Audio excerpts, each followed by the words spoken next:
Jó 28:12 diz assim: mas onde se achará a sabedoria? Uma pergunta. E em que lugar estará o entendimento? Outra pergunta. O ser humano não conhece o valor da sabedoria, e ela não se encontra na terra dos viventes. O abismo diz: ela não está em mim. E o mar diz: ela não está comigo. Não se compra a sabedoria com ouro fino. Ela também não pode ser paga com prata. O seu valor não pode ser avaliado pelo ouro de Ofir, nem pelo precioso ônix, nem pela safira. O ouro não se iguala a ela, nem o cristal. Não se pode trocá-la por joias de ouro fino.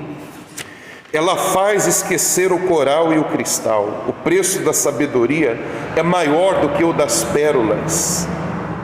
O topázio da Etiópia não se compara com ela. Não se compra a sabedoria, nem com ouro puro. Dê uma pausa aqui, igreja. Deixa-me explicar algo para você. Essas palavras foram ditas por Jó. E a Bíblia diz que Jó era um homem que andava com Deus. Lá no capítulo 1 está escrito: Jó andava com Deus. Só no fato de Jó andar com Deus, mostra que Jó, ele é um homem sábio. Eu já vou provar isso para você, está escrito aqui. Só de Jó caminhar com Deus, andar com Deus, só de Jó ter essa comunhão, essa proximidade, esse temor que ele tem para com Deus, faz dele um homem sábio. E quando ele fala de sabedoria, aqui Jó está falando, quando ele fala de sabedoria, ele fala de algo que Deus deu a ele, Deus entregou a ele, porque Jó teme a Deus. Amém, igreja? E ele está aqui discursando com os seus amigos, que na verdade de amigo não tinha nada, eram seus acusadores. Eram pessoas que vieram jogar na cara de Jó: você está passando o que está passando porque você tem pecado.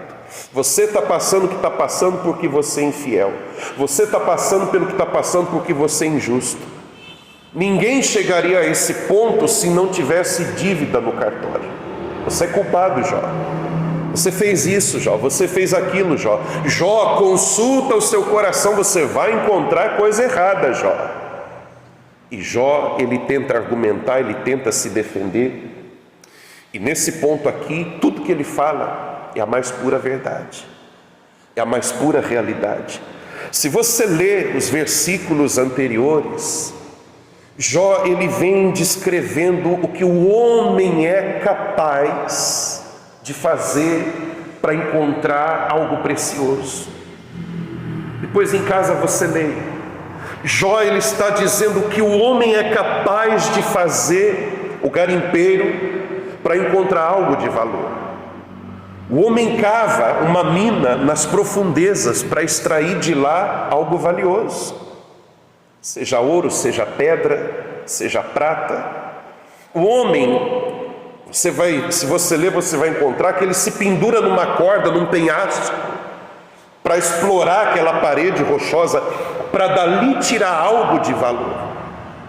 Ou seja, o homem cavuca, o homem garimpa, o homem faz coisas extremas para da natureza tirar algo valioso. Está dando para entender direitinho? E por que Jó vem falar de pedra preciosa, de ouro, de tesouro, dessa busca desse garimpo? Para chegar na sabedoria. Então ele vem falando: o homem faz isso, o homem faz aquilo, o homem se pendura numa corda, num penhasco, e ele abre rocha pelo meio para tirar alguma coisa dali. Aí ele faz a pergunta: mas e a sabedoria? Onde é que o homem vai achar a sabedoria? Onde é que o homem vai garimpar para encontrar a sabedoria? Quanto o homem vai cavocar para encontrar sabedoria? Onde? Em que lugar? Em que lugar? E a gente abriu essa leitura lá no versículo 12 falando disso. Mas onde se achará a sabedoria? É uma pergunta que ele está fazendo para os amigos dele, porque ele quer exaltar a sabedoria de Deus. Amém, igreja? Então ele fala: onde é que os homens vão achar sabedoria? O homem cava para achar uma pedra preciosa, o homem se arrisca para encontrar algo de valor, mas e a sabedoria? Onde que ele vai buscar? Onde que ele vai achar? Onde é que ela está? E ele ainda diz: ela não se encontra na terra dos viventes. Diga glória a Deus. Essa sabedoria não está aqui no nosso meio, não é coisa humana, não é coisa da terra, não é coisa palpável, não é coisa que você vai até um local, até um lugar, ou se arrisca, ou paga um preço muito alto, preço de ouro, preço de pedra preciosa, preço de diamante. Não se compra. É isso que ele está dizendo aqui. O seu valor excede a tudo isso, e por mais dinheiro que ele junte, acumule, ele não pode comprar a sabedoria. Amém, igreja? Mas a gente precisa entender o que é essa sabedoria, porque a sabedoria pode ser confundida. Tem homens que se julgam sábios e não são. Tem homens que gostam de dar demonstração do seu conhecimento. Para ele aquilo é uma satisfação tão grande, fazer as pessoas caírem aos seus pés, e aquilo massageia o seu ego, e aquilo faz ela se sentir tão bem. Mas ele pensa que é sabedoria. Não é sabedoria. A sabedoria, essa sabedoria de Deus, ela pode ser confundida, igreja. Eu costumo dizer, a sabedoria ela pode ser confundida com duas outras coisas. Posso falar para vocês? Vocês estão me entendendo até aqui? A sabedoria, às vezes, ela é confundida com a esperteza, com a astúcia, a sagacidade. Fulano é astuto, fulano é sagaz. Popularmente falando, fulano é esperto. O esperto não é sábio. Não confunda. Ser esperto não é ser sábio. E tem gente que se gaba disso, porque tem uma saída, porque cria um atalho, porque dá um jeito aqui, dá um jeito ali, dá um jeito lá. Fulano é sábio, não é sábio. Fulano é no máximo esperto. E essa esperteza, essa sagacidade, essa astúcia não tem nada de Deus. Essa esperteza, Tiago, sabe o que Tiago vai dizer? É a sabedoria do mundo. É o que o mundo chama de sabedoria. É uma falsa sabedoria nos moldes do mundo. Não tem nada a ver com a sabedoria de Deus. Posso ler para você o que Tiago fala? Depois eu te falo onde está. Olha o que Tiago diz. Tiago diz assim, ó: se pelo contrário tendes em vosso coração inveja amargurada e sentimento faccioso, competição, nem vos glorieis disso, nem mintais contra a verdade. Olha o que ele diz mais: esta não é a sabedoria que desce lá do alto, antes é terrena, é animal e demoníaca. Pois onde há inveja e sentimento faccioso, aí há confusão e toda espécie de coisas ruins. Amém, igreja? Olha a afirmação de Tiago. Quando a motivação é ruim, tirar proveito, tirar vantagem, há um sentimento faccioso, de competição, de divisão. Facção quer dizer divisão. Panela, a gente chama de panelinha. É uma facção, é um sentimento faccioso. Quando há todo esse tipo de sentimento, de motivação errada, de desejo errado, de cobiça, de maldade, de inveja, não chame isso de sabedoria. Isso que é chamado de sabedoria é terrena, é animal, é demoníaca. Tiago está dizendo. Então o esperto não é sábio, não tem a sabedoria de Deus. O esperto não deveria se gabar se ele lesse isso aqui, ele entendesse isso aqui. Não tem nenhum motivo, e ele mesmo está dizendo, não se glorie. Não se glorie disso. Não se glorie. Então a sabedoria, ela pode ser facilmente confundida com a esperteza. Mas uma coisa é uma coisa e outra é outra coisa. A sabedoria, ela pode ser confundida também com a inteligência. A inteligência não é vil como a esperteza. A inteligência é algo nobre, é algo bom, mas ainda não é a sabedoria.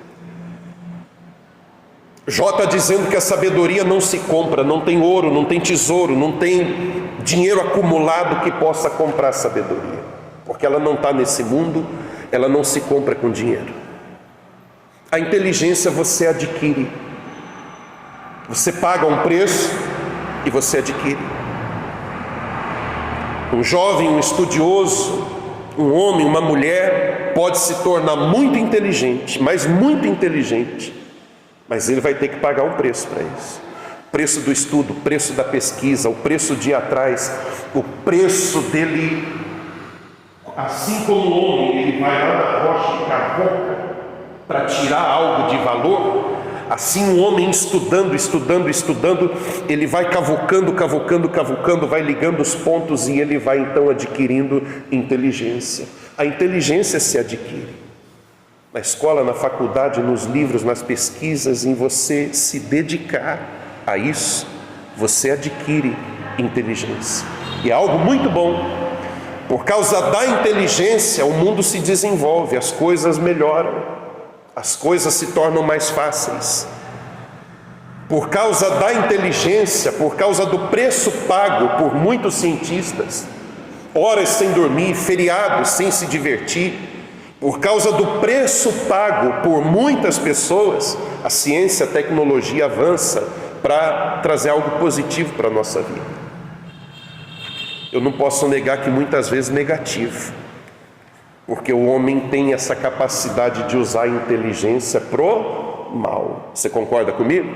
Muitas vezes usa para o mal. Mas a inteligência ele adquire, a inteligência, um preço pode ser pago por ela. Está claro para vocês? Está dando para entender?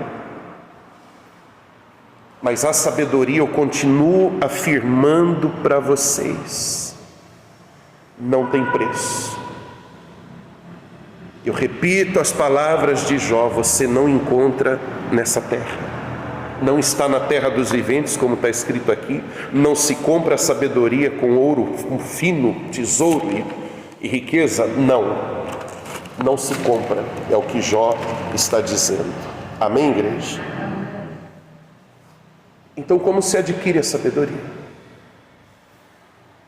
Se a sabedoria não está lá, também não está lá, não está cavando, não está indo até os mares. Aqui está escrito, ela não se encontra nem no abismo, ela não se encontra nem nos mares, ela não está em canto nenhum.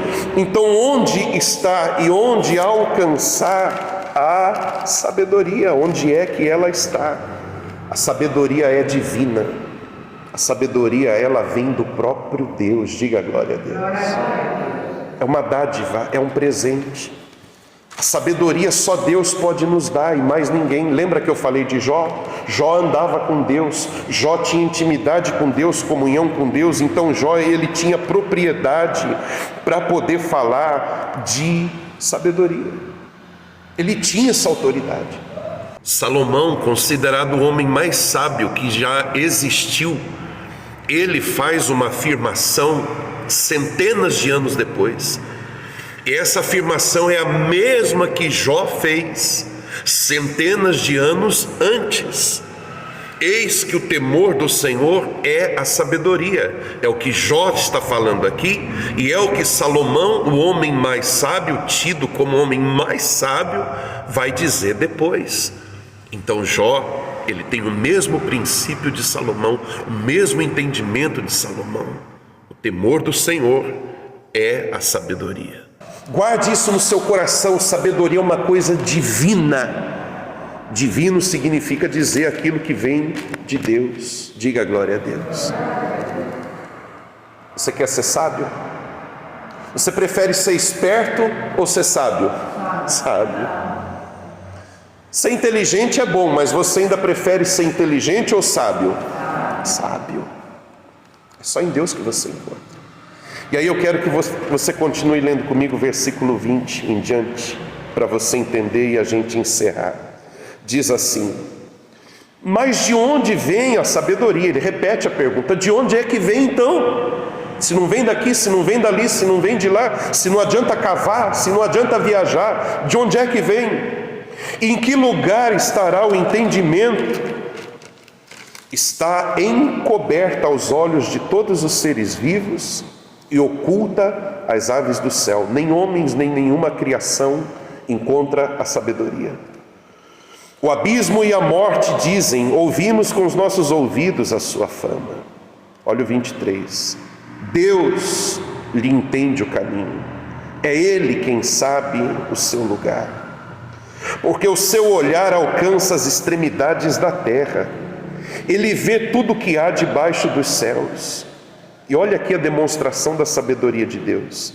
Quando Deus regulou o peso do vento e fixou a medida das águas, quando determinou leis para a chuva e caminho para o relâmpago dos trovões, então ele viu a sabedoria e a manifestou, estabeleceu-a, e também a examinou, e disse ao ser humano, aqui está a resposta: eis que o temor do Senhor é a sabedoria. Afastar-se do mal é o entendimento. Diga glória a Deus. Jó está afirmando: a sabedoria é algo divino. Tiago também vai falar dessa sabedoria, que não é a do mundo, terrena, animal, demoníaca, a esperteza. Tiago vai dizer assim, a sabedoria, porém, lá do alto, é primeiramente pura. Olha a diferença? Uma é terrena, animal e demoníaca. É a esperteza disfarçada. A outra é primeiro pura, depois pacífica. Não tem maldade, não tem má intenção, não tem má motivação, não tem sentimento faccioso. É pura. O sábio não tem esse desejo de ficar exibindo, se expondo, buscando aplauso, que as pessoas digam: ó, quanta sabedoria. Não. O sábio que é sábio segundo a sabedoria de Deus, ele não faz questão de exibição. Se ele tem que usar essa sabedoria, é para o bem dos outros, com humildade. Amém, igreja? Ela é pura, é o que Tiago está dizendo. Sabedoria que vem de Deus é pura. Depois pacífica, traz paz, não guerra, não confusão. Indulgente, tratável, plena de misericórdia e de bons frutos, imparcial e sem fingimento. Diga a glória a Deus. Essa é a sabedoria que vem de Deus, muito maior do que a inteligência e muito maior do que a esperteza. Se você quer ter sabedoria, a receita está aqui. Tema a Deus. Igreja, você pode ser uma pessoa que nunca teve a esperteza dentro de você, e graças a Deus por isso. Bispo, eu nunca quis prejudicar alguém, eu nunca quis ser o espertalhão, a espertalhona, isso nunca esteve dentro de mim. Glória a Deus por isso. Mas às vezes, bispo, tem gente que pensa assim: dá um arrependimento que eu devia ter sido esperto. Eu devia ter bancado esperto, porque se eu tivesse sido esperto naquela hora, eu não passaria pelo que eu passei. Eu não teria vivido o que eu vivi. Eu fui bobo, eu fui boba. Esquece esse pensamento. Isso não vem de Deus. Amém, igreja? Não vale a pena. O que ganha, perde. Repito, leia depois, você vai ver Jó falando sobre isso. Ajunta, o espertalhão ajunta, e depois vai tudo de si, num piscar de olhos. O esperto acumula, mas ele dorme, acorda e não tem mais nada. A conquista fruto da esperteza não é bom, não é boa. Não vale a pena. Então não lamente por não ter sido espertalhão, espertalhona no passado. Não lamente. Talvez você diga: concordo, bispo, eu vou rever então e não vou lamentar. Mas eu lamento não ter estudado, eu lamento não ter me dedicado aos estudos. Eu vou concordar com você em partes, porque a inteligência é boa, como nós vimos aqui. Eu lamento não ter me formado, eu lamento não ter ido para uma faculdade, eu lamento ter só trabalhado e não me dedicar aos estudos. Realmente a inteligência é algo bom, mas há algo mais nobre, há algo mais belo, e há algo que você pode conquistar independente da sua idade, independente do caminho que você trilhou, de forma acadêmica, ou seja, dentro de uma escola. Quanto você estudou? Ensino básico, ensino médio, não importa. Há algo que você não vai encontrar mesmo nos livros. Se você não aproveitou ou não pôde aproveitar a oportunidade de se enriquecer pagando preço pela inteligência, você pode se enriquecer mais ainda. E não é com dinheiro que você vai comprar, buscando de Deus a sabedoria. Diga glória a Deus. Eu vou encerrar. Não importa a sua idade, repito, não importa o quanto você aprendeu com os livros, a sabedoria está muito acima, muito além, e Deus te dá. Olha o que Tiago diz aqui, ó. Ora, se alguém de vós tem falta de sabedoria, peça a Deus, que a todos liberalmente a dar. Se alguém quer a sabedoria, entende que precisa da sabedoria, peça a Deus. Ao professor você pode pedir inteligência, ele vai, através dos meios que ele tem, te dar, te fornecer. Peça aos livros, peça aos acadêmicos, hoje em dia peça ao Google, e ele vai te dar algum conhecimento. Mas a sabedoria não está nem no Google, nem no professor, nem no mestre, não desmerecendo ninguém, mas a sabedoria está onde? Os seus tesouros estão onde? Em Deus. É nele que você encontra a sabedoria que você precisa. Então você pode ter uma idade já avançada, você pode se tornar tão sábio, mas tão sábio, que o inteligente vai ficar de boca aberta daquilo que você vai possuir de sabedoria e de conhecimento. Amém, igreja? Tem gente que com tanta inteligência já está pirando, já está batendo aí os pinos já. Ó, Tiago 1, né, no versículo 5, aqui está em outra versão, né? Diz assim, ó: se quiserem saber o que Deus quer que vocês façam, perguntem-lhe, e ele alegremente lhes dirá, pois está sempre pronto a dar uma farta provisão de sabedoria a todos os que lhe pedem. Ele não se ofenderá com isso. Diga glória a Deus, igreja. Olha que coisa linda. Então você busca em Deus, mas há algo além de pedir. Quero encerrar com isso. Há algo além de pedir para Deus, é temer a Deus. Está escrito, Jó disse isso e Salomão repete isso também. Ele diz o seguinte: o temor do Senhor é o princípio da sabedoria. Eis que o temor do Senhor é a sabedoria. E o que é temer a Deus, igreja? Eu já falei isso aqui, não é você ter medo de Deus. Deus não vai te tornar sábio se você tiver medo dele, se você tiver pavor dele, da majestade dele, da grandeza dele.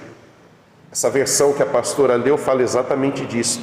Deus com alegria, Deus com prazer, Deus com satisfação vai ensinar e não vai cobrar nada, e vai ter prazer de ensinar. Então o temor de Deus não é o medo, o pavor. O temor de Deus, como eu já ensinei antes, em outra ocasião, quando alguém falar em temor de Deus, lembra-se dessa palavra, dessas duas palavrinhas que eu vou dizer para você: amor obediente. Temer a Deus significa obedecê-lo por amor. Por que eu obedeço a Deus? Porque Deus tem um chicote na mão? Não. Por que eu obedeço a Deus? Porque eu amo. Diga glória a Deus. Isso é temor. Um amor obediente. Um amor que é exercido, manifestado através de uma obediência. Ficou claro para vocês? Então, se você temer a Deus, você está no caminho da sabedoria. Se você temer a Deus, e temendo a Deus eu me desvio do mal, como Jó ainda diz, eis que o temor do Senhor é a sabedoria, e afastar-se do mal é o entendimento. Então, não importa a sua idade, você pode se tornar muito sábio, mas muito sábio, e aconselhar outras gerações, e aconselhar outras pessoas, com conselhos que elas não encontraram nem na escola, nem na faculdade, nem na pós-graduação, nem em lugar nenhum. Jó está dizendo aqui que Deus, ele calculou a velocidade do vento, não é isso que nós lemos aqui? Com o seu olhar alcança as extremidades da terra e vê tudo que há debaixo do céu. Para a gente existe muita coisa infinita, para mim e para você. Tem muitas coisas que os cientistas, aquele que estuda física, física quântica, até hoje não alcançou e não vai alcançar, porque é algo que é infinito para ele. Mas a Bíblia está dizendo que Deus tudo vê, não há nada infinito, tudo é finito para aquele que é eterno. Diga glória a Deus. Então Deus, ele vê tudo, ele sabe tudo, ele projetou, ele arquitetou tudo. Deus regulou o peso do vento. E a Bíblia diz que o homem não entende o vento, o caminho do vento, de onde ele vem para onde ele vai, não dá para prever isso. A meteorologia faz uma previsão. Previsão é uma coisa, acertar a previsão é outra. O vento pode mudar, o clima pode mudar. Então o homem tenta, ele se esforça, mas ele não pode dar uma resposta e afirmar será. Ele tem que ter a cautela e dizer: isso é uma previsão humana, nossa, dos nossos equipamentos. Amém, igreja? Mas a Bíblia diz que Deus regulou, meu Deus, isso aqui é profundo. Deus regulou o peso do vento. E diz mais, eu sei que eu estou falando um pouco a mais do que eu imaginei, diz assim, fixou a medida das águas. A medida das águas está fixa, igreja. Às vezes você pensa, as águas cresceram, estão inundando. Não, elas se movem de lugar. A medida da água é a mesma, desde sempre. Deus estabeleceu assim. Quando ela seca na terra, ela está parada onde? Nas nuvens. Se as nuvens se esvaziam, a água vem para a terra. Olha que coisa maravilhosa. Os rios correm para o mar, correm ou não correm? Não era para o mar transbordar então? Se o rio está sempre indo para o mar, não era para uma hora isso extravasar? Os rios sempre correm para o mar, e o mar é sempre o que é. A maré oscila, a maré sobe, sobe ou não sobe? Mas ela não sempre sobe, ela desce. Então Deus deixou fixa, isso aqui é maravilhoso, gente. Olha a sabedoria de Deus, a demonstração, uma pequena demonstração da sabedoria de Deus. As águas, ele fixou a sua medida. E se eu fosse falar aqui, eu falaria por horas. Deus se revela no macro-universo. O que é isso? As coisas grandes que há no mundo. Astros, planetas, enfim, galáxias. E Deus se manifesta no micro-universo, numa partícula, numa célula. Nós temos trilhões de células no corpo. Uma célula, uma dessas trilhões, é muito complexa. É muito complexa. É um arquivo, tem informações nossas ali. Quando a gente fala de DNA, o DNA, ele é extraído da célula. Nossa, e ali está a nossa informação, cor de cabelo, gênero. Muitas informações em uma célula, uma das trilhões que a gente tem. A gema de um ovo tem muito mais informação do que você pode imaginar. Uma folha de uma árvore tem muito mais informação, códigos, do que um ser humano pode imaginar. Então Deus se revela a sua sabedoria no macro-universo, revela a sua sabedoria no micro-universo. Ele pesou o vento, ele determinou a medida das águas, quando determinou leis para a chuva. Leis, o que significa lei? Está estabelecido. Deus não precisa estalar o dedo para chover, ou Deus não precisa acionar um botão para o raio cair. Isso já está pré-estabelecido na sua sabedoria. Ele está lá e tudo está acontecendo conforme Ele já determinou. Diga glória a Deus. Conforme Ele já estabeleceu, segundo o conselho da sua sabedoria. Então a fonte da sabedoria é Deus. Eu admiro como um homem temente a Deus, uma mulher temente a Deus. Vou tomar como exemplo a minha mãe. Minha mãe estudou até a 4ª série. Isso lá nos anos 50. Ela estudou até a 4ª série. E eu, sempre que eu convivi com a minha mãe, hoje a distância impede essa proximidade. Mas na minha infância, eu tenho lembrança. Na minha adolescência, na minha juventude, eu ouvi coisas da boca de minha mãe que era de deixar de boca aberta. Coisas que um jovem, quando o vigor, a sabedoria, a inteligência, ela está ali sendo desenvolvida. Os jovens se acham muito sábios, né? Muito sábios. E eu ouvia coisas da minha mãe que eu ficava, meu pai do céu, e não é que é. E o que ela dizia, o que ela falava, o tempo passava e se mostrava. Resultado de oração, de vida com Deus, de temer a Deus, de andar com Deus. Amém, igreja? Amém. Se você temer a Deus, se você buscar de Deus a sabedoria, você não vai se sentir deprimido, você não vai se sentir inferior por não ter sido esperto e até mesmo por não ter sido tão inteligente, estudando nos livros, nas faculdades, enfim, é de graça. Deus é a fonte da sabedoria e Ele te dá se você buscar. Amém? Amém. Quem entendeu a palavra? Fique de pé no seu lugar então.